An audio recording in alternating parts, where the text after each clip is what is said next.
Today is May 8th, 2013. We're at the Wright's Carriage House, and we're lucky enough today to have a featured speaker, Alan Higgins.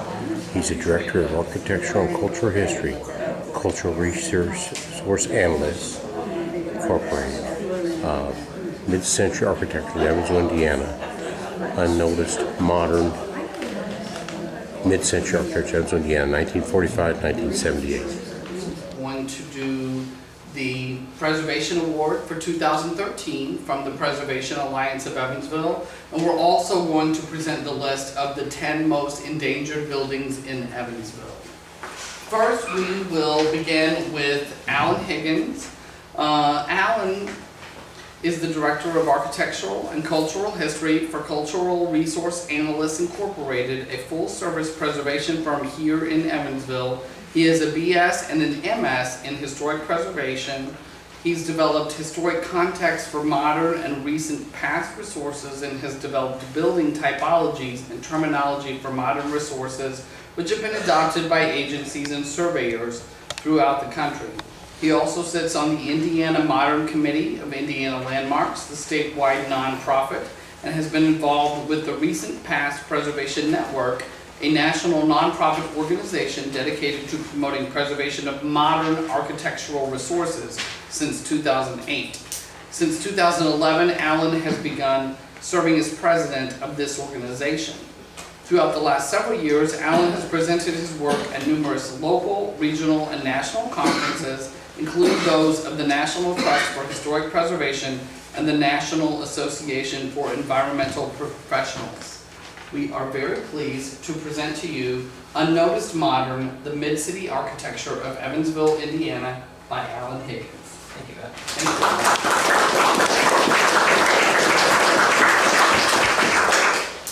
How is everyone? Fine.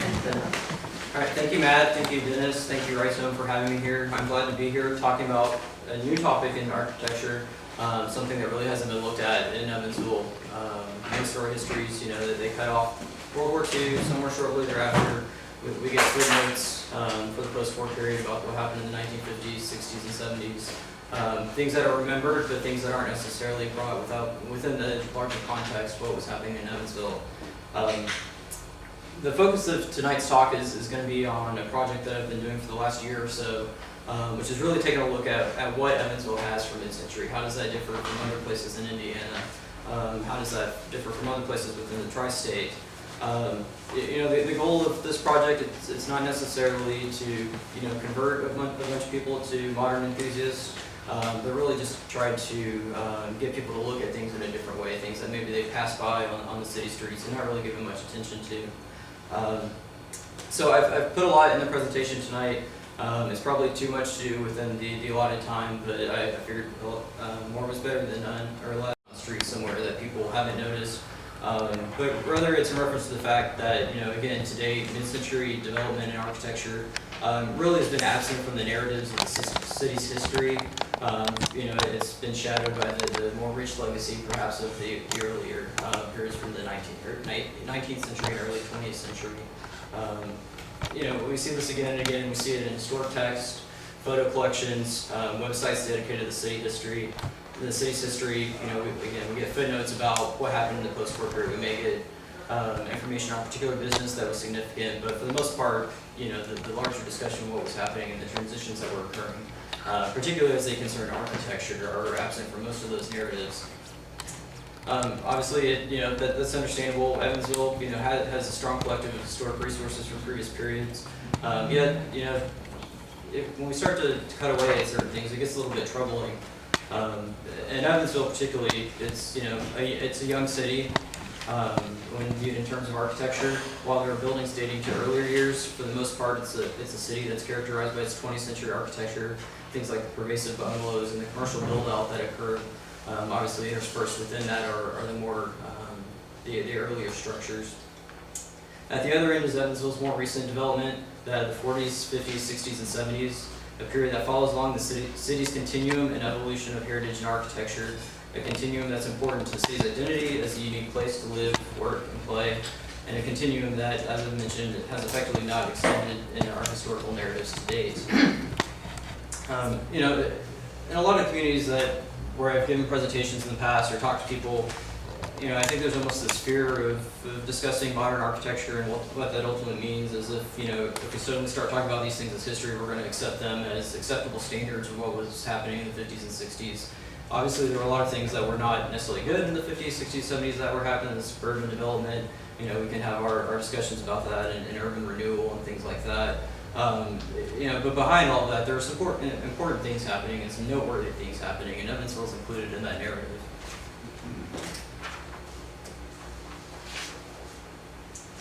So just a little bit about the project. Like I said, it's been a project of about a year or so now, and the focus has really been on finding those places that represent that continuum of architecture and history, the places that comprise the backdrop of activity in mid-century Evansville. And with this, the focus has been on intact buildings that continue to reflect their design aesthetic that was based in the changing social, cultural, and architectural trends of the period. Archival research has been a large part of the process, not only to identify what was being built, where, when, and where, but why, and how it reflected the needs, desires, and anticipations of a burgeoning city at mid-century. To identify the reasons behind the development and those factors that led to its design and the players that were involved, from architects and engineers to planners, city staff, businessmen and congregations, and other private citizens. There's also been a lot of investigating the city's development patterns, figuring out the true extent of development from the area and how different areas, whether residential, commercial, or otherwise, vary from one another in their composition and individual characteristics such as layout, amenities, and connections to the larger city. And it's also been about chasing patterns of development. That is, how did development move across Evansville at mid-century? Was it from west to east, outward and spurs from downtown, or in isolated pockets? And just to note that a Notice Modern, as the larger project, is focused on Evansville according to its current legal boundaries. With the archival research, there's also been a lot of collecting, scanning, and photographing of original architectural drawings, specifications, renderings, and the like, many of which have not been viewed by anyone outside the firms who completed them in the 50s, 60s, and 70s. We'll see this as we go through tonight, but these are particularly interesting study, and Dennis and I were just talking about this, but assessing how the working relationships between an architect and client at mid-century resulted in the buildings of the period, and how that relationship played out and what was ultimately constructed to the desires of the client. And there's been a lot of driving and photographing. Much to her frustration, I've dragged my wife around to most of this, and lots of random buildings that may have vaulted roof lines or banks of plate glass windows, or some other hint of an articulated mid-century design. In many instances, and as is to be expected, resources were found to be altered over the years, whether the Meadowlands Family Recreation Center at North Park, which has witnessed alterations to the facade, or the Robert Press residence out off Mill Road, which has witnessed alterations to the Canton Bay window, and the construction of a side elevation addition, which constructs the historic massing of the federal flag roof structure.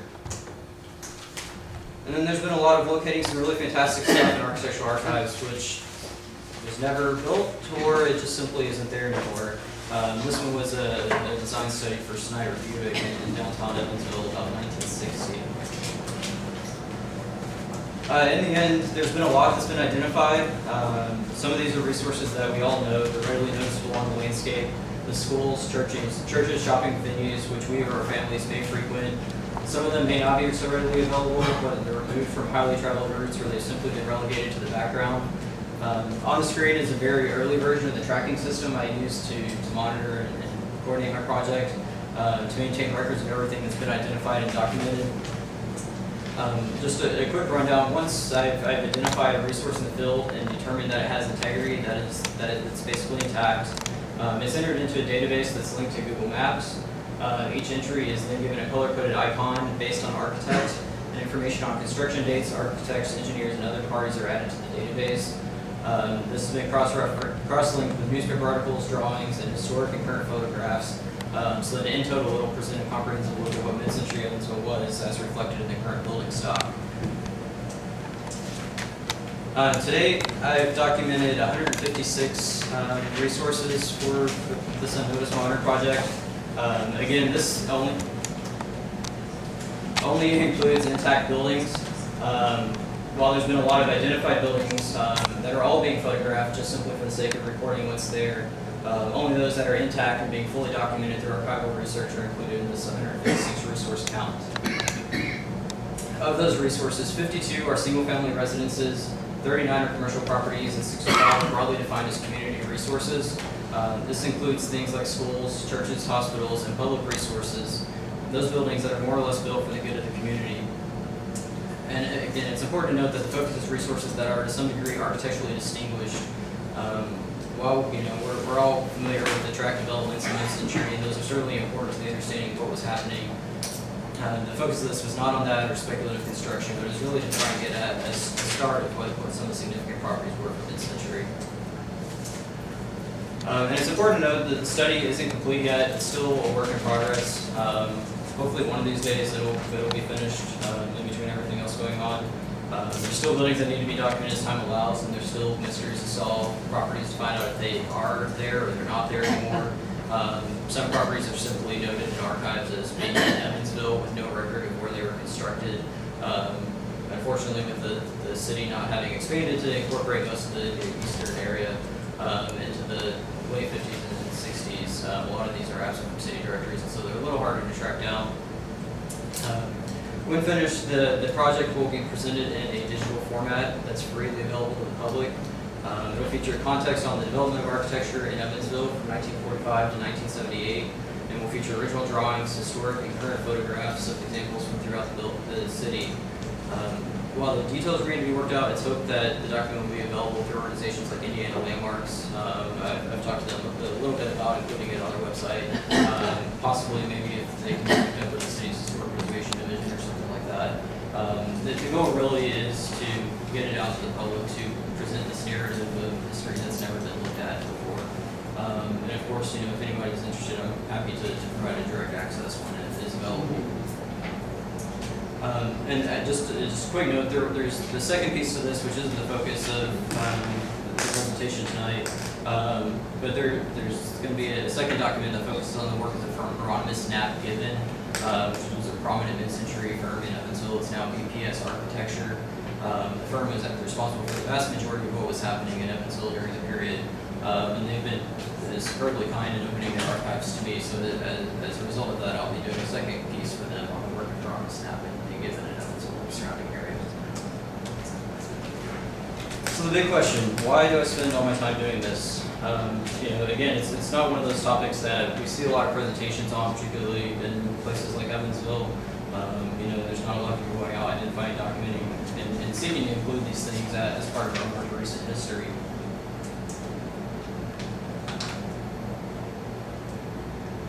And at the base, it goes back to that idea of the continuum of architecture and history that I talked a little bit about earlier, and that progression of architectural, social, and cultural heritage.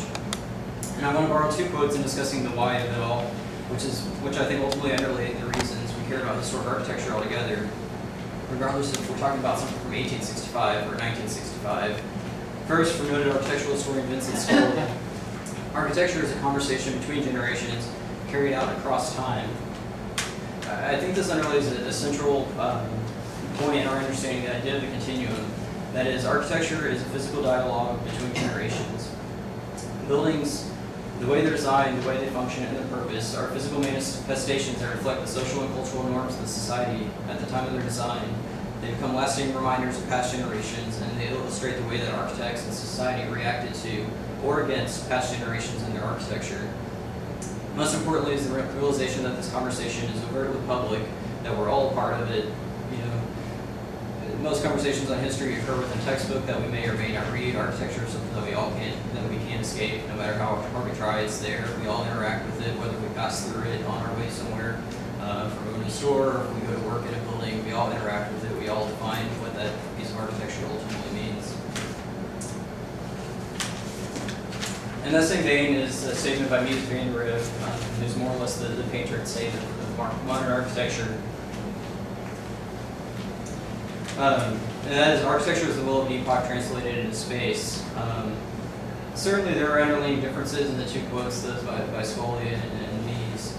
For example, Mies was arguing that architecture inspired by the past was a waste of time, that it was not true to the spirit of the times in which an architect was working. Yet there's also a commonality between the two. which is again that continuum. All architecture, regardless of when it's constructed, it reflects the need to meet certain social, cultural, and architectural expectations.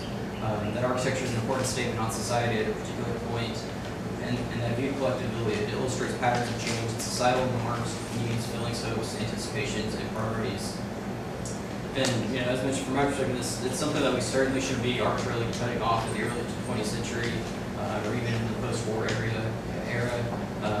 It's a dialogue that continues from the past and into the present even. Obviously not modern architecture, but just to illustrate that concept of the continuum a little bit, I think the best way to really get at that idea of a continual dialogue between and among generations is in the design of the most basic public commodity of the community, which was the public library. Obviously, for comments, I know Willard wasn't a public library, but I start here as a public library. It's not originally a house or building specifically constructed for it, but it rented space elsewhere from previously constructed buildings. So moving quickly from the 1880s, we have the monumental Victorian structure of the Reed Brothers, emphasizing verticality, characterized by its arch window openings, stone belt courses, and heavy cornice. Sort of that epitome of late 19th century design and proclaiming it as a fortress of knowledge. From there, we have the East and West End libraries, each a Carnegie library designed by Clifford Chapel and Company. Designed in the early teens, these structures embraced a classically inspired design, accentuated by intricate terracotta embellishments and set on a fine limestone foundation. Of particular note is the scale of these buildings, which are small and approachable to the growing public. Into the 1930s, we get the Central Library, which was opened in 1932 and represented yet another transition in architecture, and that toward a more modern aesthetic. Art Deco in character, the library featured a crisp, sleek form, reflecting a machine aesthetic that was balanced by the careful geometry of the window openings and the projecting facade base. And then still into the 1930s, we get other libraries. In the late 1930s, North Branch, now Springtown was finished. I use a historic photo here. I don't know how many people are familiar with this Branch Library, but it obviously doesn't look like that anymore. They've added a wonderful picture roof onto it and made it a really functional facility. But I wanted to use this to reflect those continuing trends here, the crisp, streamlined forms that we started to see with the Art Deco of the Central Library. Obviously here the structure is more overtly characterized by a stripped aesthetic. And then in the 50s, we get yet another transition once the construction that was curtailed in the immediate post-war era resumed. Here we have the McCulloch Branch Library off Washington. By this time, simple modernistic forms characterized by broad expanses of window openings, flat roofs, and lack of ornamentation had come to dominate the typical perception of modern architecture. And again, the library kind of being that quintessential public commodity embraced that idea. And then in the late 60s, we get another transition where work was being made on the Meadow Park Branch Library. Just 4 years earlier, was the sleek form of the McCulloch Library. But here we have an avoidance of a simple, unadorned character. Instead, the architects utilized a structural aesthetic that played with perceptions of massing and pliability of materials to articulate the underlying structure of the building. And then, in recent times, as the new series of facilities that the library has constructed, they return to traditional styles, broadly representing postmodern tendencies, reincorporation of ornamentation and historic forms, but in new ways, such as exaggerated colonnades. More in the case of the new North Park Branch Library, they use forms that recall the Adirondack cottages. So this is just a quick glimpse at the public library system with the noted exception of Willard, which is not a public library, showing those transitions and that continuum of architecture at the period, which was reflected in broader society. And while it's beyond the time I have here to go through in detail, I'd encourage people, and not just in this scenario, but as we talk about others, if you're curious, take a look at the stories that were coming about and why these things were constructed in a certain way and the architects that were being called upon to construct them. It's interesting to start to look at them as statements for or against architecture in the previous periods. Again, not modern architecture, and apologize for the continued nature of this introduction, but I do think it's important. And here I want to raise a more practical reason for why I've taken the time to do all this. And that's that there's currently a disconnect in our reactions to traditionally accepted modern buildings and modern yet historic buildings. And here I use the word historic simply to refer to something that's 50 years or older, which is the broadly accepted standard for historic architecture. For example, when we limit the loss of a great architectural building from traditional periods, statements often focus on the architectural merits of that building. We may hear what great detail, what an inspiring structure to lose, or I wish we had something that looked like that instead of what's there now. Where is that building, or where was that building? Civic Center. Didn't they call that the CNEI Railroad Center at one time? Yeah, it was the USO Center, and it served as the community center also for a period. Okay. On the other side, for modern resources, for the most part, we don't necessarily limit the loss based on architecture. Occasionally we do, but it's not the predominant feeling that's there. Rather, we limit the loss based on our memories of a place. I remember going to see X in concert, or I remember going to see Y play the first game there. We embrace places of recent history for our remembrances there, but we largely detach ourselves from the potential importance of the structure itself, whether purposely or not.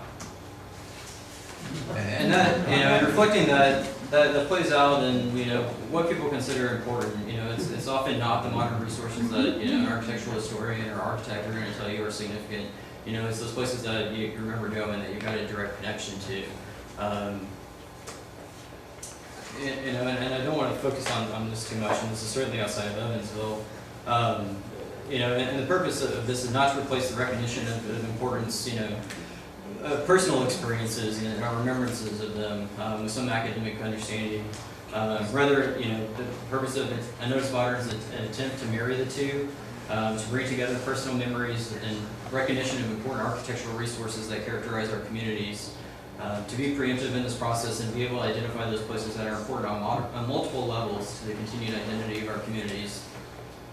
I think the importance of this idea is reflected in the local struggle to save Gabe's Tower in Owensboro. Again, just briefly to highlight, a long abandoned mid-century icon that is quite probably the earliest surviving fully circular tower in the United States. While academics have recognized its place on the landscape, the largest outpouring of support have come from those that have personal remembrances of Gabe's, going to the hotel or eating at the restaurant.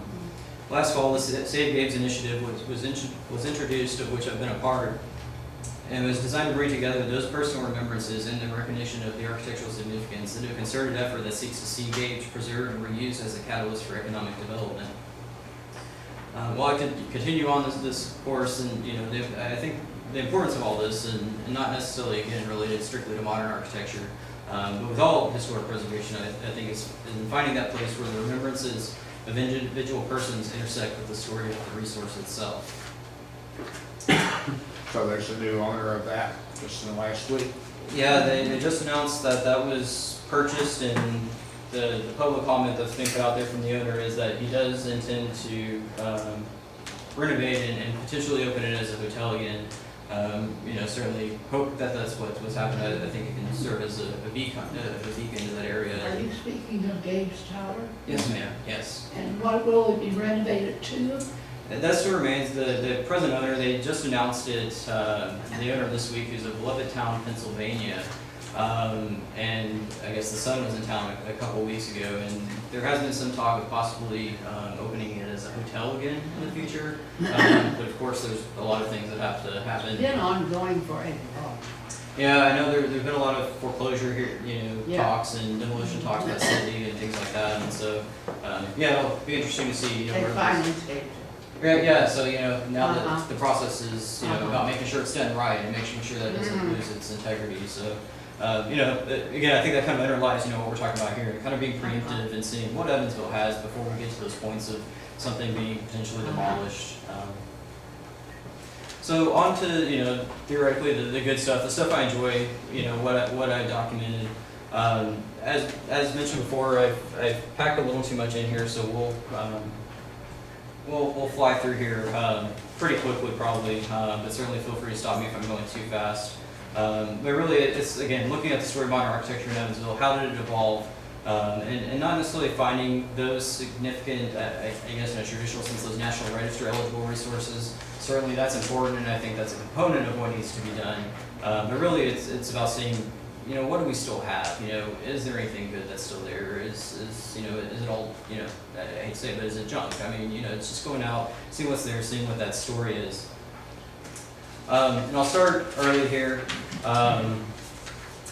You know, transitions to modern architecture were actually happening, you know, late 19th century. You know, theoretically, you know, all architecture in a sense can be considered modern, and that even when you're working with traditional architecture, traditional forms, over time materials and forms are always used in different ways than their original intention. And so, you know, as a result of that, the latest iteration of architecture is always modern to what was there prior. But in more formal terms, you know, we start getting those more readily recognizable facets of modernism and the work inspired by Frank Lloyd Wright. Here we have the Prairie-style Helfrich House, again, Clifford Chapel, where you see an emphasis on horizontality, articulated volumes, and an emphasis on volume rather than mass. We also see strict ornamentation and the incorporation of the roof as a primary architectural feature. Is that on Mesker Hill, that residence? Yeah, it's tucked away up on Helfrich Drive there. Okay. It looks like Fenric home. There's a similarity. Has a great Gatsby look. Yeah. This house, unfortunately, no longer there, and full credit for this discovery goes to Dennis. But the trends we started seeing in the 20s were carried into the 30s, albeit a bit more pronounced. In Evansville, we have the work of William Wesley Peters, an Evansville native who worked with Frank Lloyd Wright and became a second-hand man, essentially. And in this house, the John Price house, you start to see the clear articulation of stripped and balanced volumes sheltered by broad flat roofs, which are essential to the design as ornamentation would be in a structure of the 19th century. Peter's other work still extends. Some of you may be familiar with it. It represents yet another transition, that of popular housing for the amassing populations. Here, Where was that house? it's on Indiana. Okay, thank you. Here, a compacted floor plan is wrapped within a polygonal form and is designed to provide efficient use of space. It's got a small footprint, but it's historically balanced by a series of terraces that expanded the functional space and brought the interior and exterior together. We also see transitions occurring elsewhere. For example, Isidore Fine residence, which, you know, a bit haphazardly mixes aesthetics of deco, modern, and the international style. You know, there's some things that aren't clearly articulated here. But at the core, it's, you know, that continued reliance on strict forms, that emphasis on horizontality, and that simplified space. Then, of course, you know, we all know the evolution is occurring, embracing modern forms, which blended strict austere forms with an emphasis on horizontality and perceptions of movement that resulted in streamlined buildings. While lacking what might be traditionally considered ornamentation, sweeping curves became a playful counterpart. Of the same period, we also have examples of modern architecture. Here, the former Mechanic Art School that spoke to such transitions. Here again, we have strict forms with its character being derived from its long linear form, punctuated by bands of windows and sweeping curves. So while we've got some transitions occurring in the 20s, 30s, 40s, all of that gets curtailed by the war effort, obviously, and changing priorities. You know, certainly those trends were happening to a larger extent than they were in Evansville, but there are references to that here. You know, I'm not going to go into any detail about what was happening at World War II. That's been documented in its own stories. But in the aftermath, you know, we get into that 50s, 60s, and 70s. Those periods marked by their own ups and downs in local politics, economic viability, and development patterns, growing populations and transitions in social and cultural trends. Obviously, all of which had profound implications for the built environment and the way that Evansville evolved and grew. And with this was a transition to a new modern in architecture, one that carried forward the trends of the 20s, 30s, and 40s, but one that was overtly distinguished by its predecessors with new forms, materials, and concerns. One that embraced a new life that had witnessed the renewed availability of personal funds not tied up in fear of the depression's effects, and one that embraced a more conversational lifestyle. That is, a more open lifestyle based on optimism, renewed spirits, and anticipation of economic vitality and well-being. The most readily recognizable icon of that are the countless developments that we have all throughout Evansville. Every which way you look at Evansville, these developments obviously eschew the architecture of previous eras, promoting open, versatile spaces, connections to the landscape, and connections to the community. And in Evansville, these developments were largely played out by individuals such as Guthrie May, local representative of the National Homes Corporation, headquartered in Lafayette. Between 1946 and 84, he was responsible for Lorraine Park, Washington Square, and North Park, and ultimately constructed more than 3,100 homes before he retired. So just with that kind of brief whirlwind look at the things, and again, we'll have to fly through here to keep the time. The real focus of the Otis Modern is, again, not those things we see every day, those suburban developments that have the tract housing, but it's those areas where we have deviations from tract development and that speculative commercial build out. Again, things that have gone unnoticed, yet we've seen embraced by the public at large in other communities. For example, in places like Indianapolis, we see modern home tours occurring, commercial rehabilitation of mid-century architecture and the like. And I think Otis Modern, I certainly hope, will become the beginning stages of that, unraveling that story of what we have. In Evansville, I think that story is particularly important. Certainly communities get excited when they've got a work by a nationally recognized architect, in their midst. But those things were constructed by architects that came in, they built something, and then they left. They designed something, and then they left town. Certainly Evansville has mid-century examples that were constructed by more famous architects. But by and large, it was constructed by people who lived, worked, and played in Evansville. By people like John Hieronymus and Ralph Robert Knapp, Ralph Legeman, Wilfred Gertl, and Charles Saletta, and Jack Kinkle. There were lots of people that were in the community. They understood the needs of the community. And I think that's an important element of what we've got going on in this century. It's not about, the big name architects, but it's about the story of Evansville people, what they felt was needed at the time. Again, I'm going to fly through these really pretty quickly here at this point. And again, out of the 156 or so resources that have been identified and documented to date, this is just a random kind of smattering of most. It's not, again, to focus on National Registry eligible. It's not on the most significant resources. It's simply to see what's there and to take a look at different things that we may have passed by, but we've never given it a second look. And again, I'm not going to focus on range houses. We're all familiar with them, but I did want to show an example or two of some more distinguished range house forms that we're because there's an important story behind all that. A traditional historic resource, we often get caught up in the stories of the people who live there, who build those homes, the prominent businessmen that spend their capital to have a house designed for them. The same thing's occurring here. Obviously, it's not going to be that monumental structure that you're seeing in the 19th century. But you get prominent businessmen like Kenneth Haney of Haney's Travel Service, which is still around, who's taking his funds, who's having his house designed in the latest idioms of the period. Just another example of a bit more articulated range house from the period, the Stephen Tager residence of a physician. It's primarily undistinguished from the side elevation, but once you get along Bellmead, you start to see some differentiation of materials, accentuating panes of Roman brick, and an open trellis that fronts the entry and allows for dynamic plays of light and shadow. Less strong examples, I would venture that most of us have seen less strons. May not have known what they are.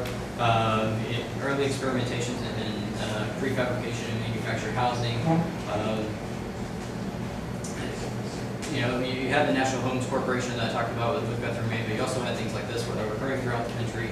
The company was founded in 1948. It only lasted just over 2 years, largely folded due to production issues. Many of them were constructed throughout the country. In Indiana, Evansville actually had the second highest number of Lestrons that were purchased. There were 25 in Evansville. I believe Indiana had 31 that were purchased. Indianapolis had 31 that were purchased. Unfortunately, not many of them are still around. Most of them have been removed or they've been recited in brick or they've been recited in stone. But there are a few examples that retain their porcelain enamel panels.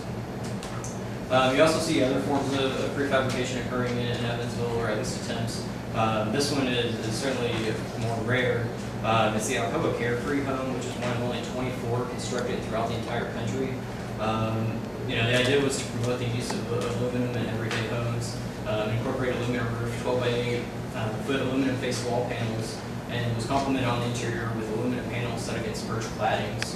And that is still there and still very much intact today. And then you get away from those traditional forms in the prefabrication, and you start to see the more distinguished stuff. This is the personal residence of architect Ralph Robert Knapp, who was, quite frankly, probably the most important residential designer in mid-century Evansville, and into the surrounding area as well. He's responsible for the vast majority of what you consider truly modern architecture in Evansville. Here, the architect's kind of free from the restraints of what a client wants. He can do what he wants, and he's able to construct a purely modern home that reflected the latest trends executed in local vernacular.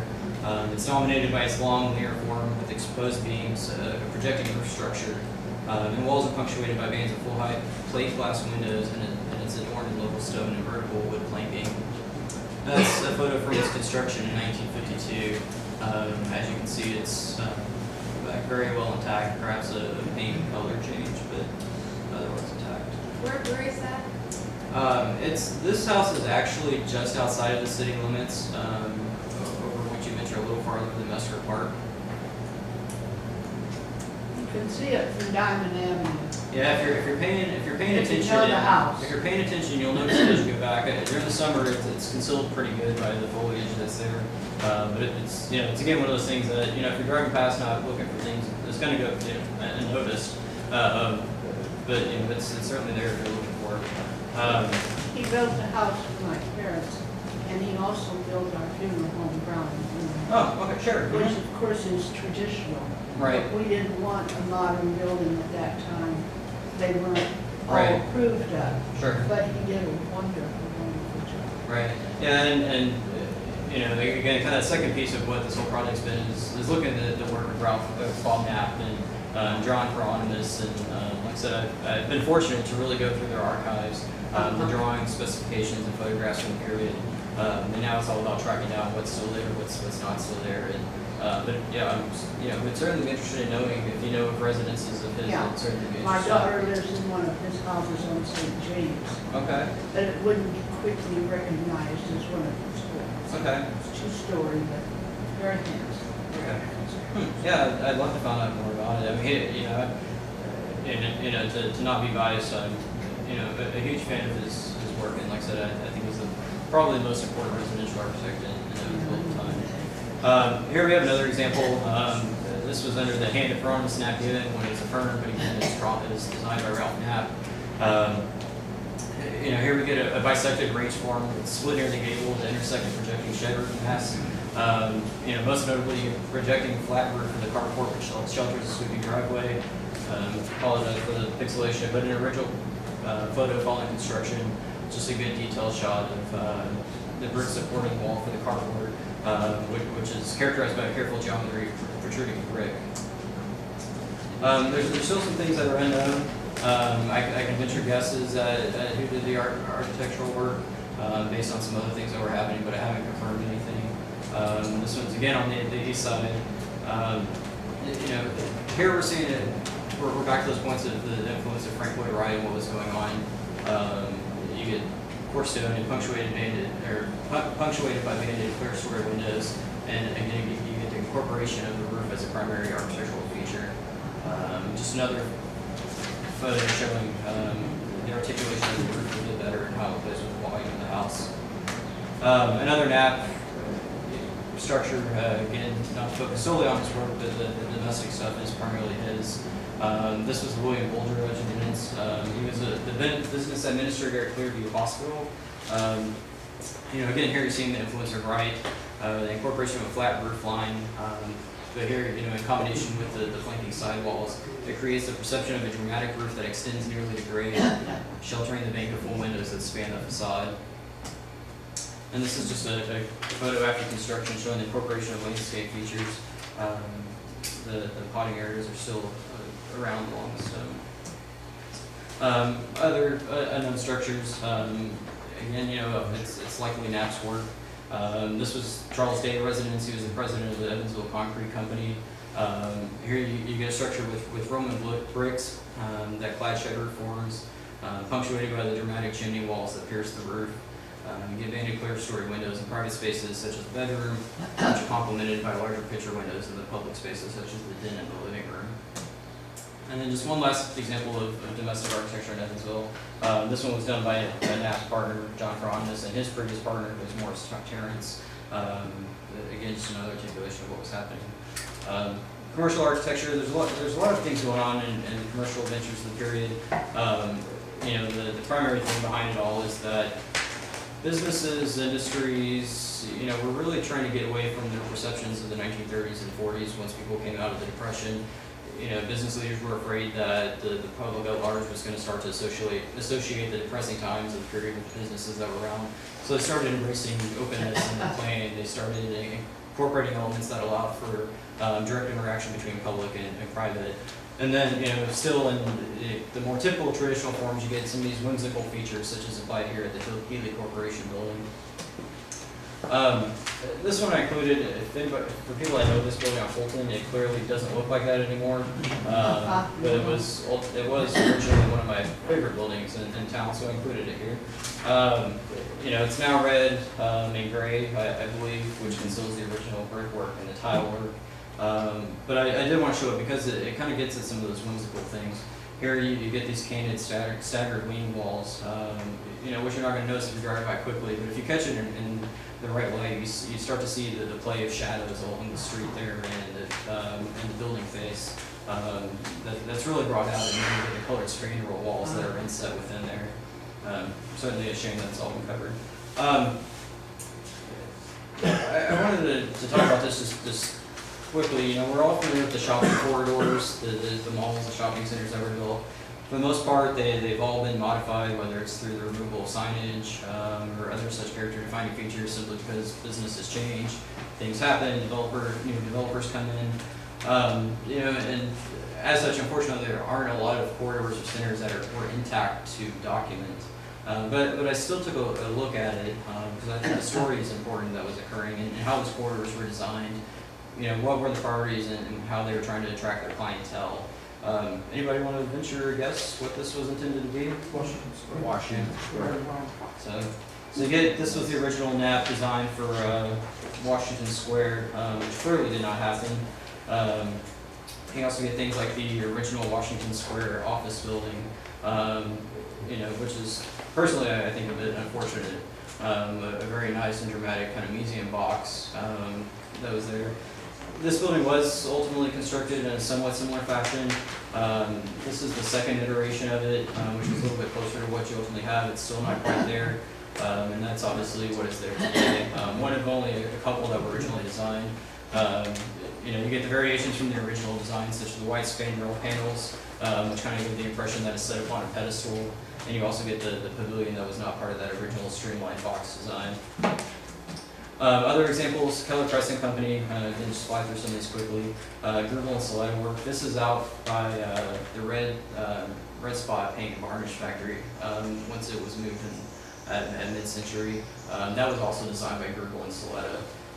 So just wanted to briefly highlight this and touch upon their work. The streamlined forms, again, here you have blue spandrel panels. At the front you have a more dynamic building that has banded windows and a curved wing wall. Obviously, things like this, we all see, we all know it, we interact with them. This one is Citizens National Bank, which expanded dramatically during the period. This kind of became their go-to motif for the buildings. We look at these things and we don't see a lot there, but there are some important things that can be realized from it. This is 1966. By that time, modern architecture is not what it was in the 50s. You're starting to see a return and incorporation of classical elements. So here in kind of an abstracted form, you get this broad, flat roof that's articulated with these concrete beams that expand, that are arched, and give, again, kind of an abstracted colonnade appearance. And we'll see that play out here in another building. The former Whirlpool Credit Union, which is a bit more articulated example of that colony that plays out, cast in slender concrete columns. Again, that return to classicism that was happening in the late 60s as architecture evolved from the 50s. Just another kind of different example, office building designed to be the office of Rhodamas Knapp Given. The building itself is, simple. It's a box more or less. But at the front you have this deconstructed veranda essentially that's punctuated by canopies and concrete block screen walls, which are really quite fantastic if you ever take a look at them. It's kind of secluded. It's kind of something you don't notice there, but it's an interesting feature. Then we have things like this. Things we see, they may strike us as odd. We kind of wonder why these things are kind of jarring out of the landscape. But again, you're getting the incorporation of streamlined features. You get the curtain wall facade, but it's balanced at the base by that kind of recreated colonnade, which gives the impression of supporting that cantilever mass. And interesting reasons like that were all constructed in the 40s, 50s. A lot of those have been changed over time. Still have things like Doctor's Plaza, which was a pretty big build during the period. Another Google and Stiletto work, and another example of those curtain walls articulated by brick. Going to be torn down in the next year. There's a lot of that, unfortunately. Originally, this was quite frankly one of my favorite buildings in Evansville. Obviously, it's been changed over time as the museum has grown to take in new things. This was the work of Victor Gurin, who was an international architect. He was primarily known for shopping center work, but he did a lot of cultural centers and things like that. It was done with a local partnership of Google and Stiletto. While some things have been changed out, the columns there have some classical columns that have been inserted. I think this is still a pretty dramatic statement of what was going on. And as you go down Riverside, you can see this long, expansive brick wall. But when you get up close and you start to see the punctuations of the brick and the patterns that are pulling out, and that sweeping curve as it rings around and goes into the landscape there occupied by the pagoda, it's a really interesting and dramatic feature. Religious architecture, probably one of my favorite areas of architecture in the period, just because there's so many transitions occurring. You mentioned this a little bit earlier about the discussion of whether you want something traditional or modern, which really played out in religious architecture. There was kind of that conflicting idea of, well, do we go with something modern, or do we go with something that's more in line with our traditional religion? So you get a lot of things like Methodist Temple, Ralph Legman design that incorporated a neo-Gothic tower into a starkly modern form, cast in concrete. Really interesting transitions occurring. They haven't quite mastered what they want at the time. Then you get things like New Chapel on the campus at UE, which is clearly more traditional in its Gothic inspiration. A big factor of religious design was the cost of what was being done at the time. A lot of congregations wanted the traditional. Unfortunately, though, they also wanted things like fellowship halls, and those two things didn't always go well together. For example, New Chapel doesn't have any additional features. 650,000 constructed. Methodist Temple, which had the same sort of chapel hall, was 200,000 when it was constructed. So just an idea of some of the dynamics at play. On the interior, although on the exterior it's traditional, the interior is pretty modern. It's got some nice sweeping beams there that bring it through. And then there are the more clearly traditional. We have things like Christ's Temple, form of the Evansville Pentecostal. That is the simple gable form. You have the traditional spire there, but you've also got some nice features like the mosaic tiles, the plate glass windows, and the incorporation of steel. Again, things that you don't necessarily notice if you're just driving by and you didn't take a quick glance at the architecture. Calvary Baptist, Jack Hinkle, odd-shaped lot. They were trying to figure out what they wanted to do with the church when it was reconstructed. And so you get this really dynamic structure, this sort of zigzag pattern that plays on the surrounding landscape. Just quickly, some other examples: Virgin Builder, Holy Spirit, and River Condic of Alexander A.B. Important work. It was noted during the period. And Christ United, another Rhodamas Knapp Given work.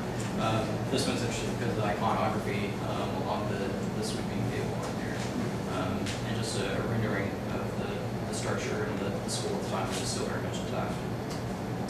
And then more recently, you get things like Holy Rosary, which represents another transition of modern architecture, religious architecture. You know, you're starting to see that transition to these, you know, large congregations, to the centralized church idea. And so you start to get some of these monumental forms, you know, that can be, you know, somewhat intimidating, you know, when put in comparison to some of the other things that were going on in the 50s and 60s. But obviously, as you see things like mega churches happening in the 80s, 90s, and into the 2000s, it certainly come out in this line of architecture. Downtown, I separated this out into its own topic area just because there was so much going on. Obviously, I'm not going to get into any great detail. You know, we can all have discussions about the merits of urban renewal, what happened, what was lost. But certainly, you know, it's beyond, you know, what I was looking at here. This is circa 1972-ish. Look at downtown, just shows how it's transitioned. Obviously, the Civic Center is in the foreground. You have the Civic Auditorium by Virgil Miller before it was altered. It's pretty unrecognizable at this point, which was a fantastic work during the period. But things like the pedestrian walkway, obviously, another nap design. And then is the architecture. Those things that kind of infill the landscape. You know, as they're attempting to bring back downtown in the 50s and 60s as they compete with commercial corridors. You get things like the Jackson House Hotel, which started on one side of the street and was so successful that it expanded to the other. You also get some, you know, what I think are pretty interesting structures. You get the former permanent federal savings and loan building. This is an example of a work that was not done by an Evansville architect. This was done by the Bank Building and Equipment Corporation of America, based out of St. Louis, which was the predominant bank design company at the time. The consulting architect on this was William F. Kahn. It was just a nice example of articulated curtain wall construction. Again, you know, things you don't notice, just going back quickly, the panels are actually embossed, and there's a nice geometry to them that you don't see. You just think they're flat panels if you're walking by quickly. Yeah, you know, bank architecture was the primary thing occurring downtown. Here's Union Federal, another Veronica Snap given. You know, here you're seeing the articulation of space again. This time it's balanced by the slender concrete columns that you know, get the impression of supporting the roof on the ends. And then First National Bank, again, this is the Bank Building Equipment Corporation building. This one's particularly interesting. It's kind of an abstracted column if you take a close look at it, with its white pedestal, and then it moves up into this kind of sleek shaft that's articulated by the steel mullions. And then you have a nice crested loggia at the top. It's a nice feature if you pay attention to those sorts of things. Other things happening, the rebuilding or the build out of Scottish Rite obviously dramatically altered the church that was there. Another Ralph Lickman design. Midwest Federal, again Veronica Snap, they were responsible for the vast majority of the so-called urban renewal works. They were involved in the Midtown redevelopment of the century, where you get Central Glass out there. You also get the Interstate Savings Better Finance Corporation buildings that are now Springleaf. All around us Snap given works over the period. Then of course, you know, we have things that, you know, we all may hate or we all may love, but you know, I just want to take a quick look at this, and I'll conclude with this kind of whirlwind tour. You know, the Civic Center wasn't, you know, always intended to be what it was. This was one of the original design concepts for it. Obviously not what we have. This was perhaps my favorite of the works. This was the original intention of the federal building. It's a bit more articulated than what we have now. Obviously, you know, didn't happen. Again, this Veronica Snap work. Some of the other city buildings, like the school corporation building, were partnerships with Gerbil and Saletta, and then a Chicago-based firm as well. And then just, you know, what we ultimately ended up with, I think, which again, you know, is a dramatic departure from this more articulated form. So that's a very quick look at what was happening in Evansville. I know a lot of that was kind of thrown in there quickly. Again, you know, don't want to focus on details, but just kind of get an idea of what's there. You know, hopefully, you know, make people look at things a little bit differently, take a second look at things. You know, again, if anybody's interested in the final product that gets developed, I'm happy to share that. You know, again, we'll include original drawings and photographs and things like that. So I certainly hope it becomes a nice educational piece. It does a little bit more in the footnote what was happening in the 15th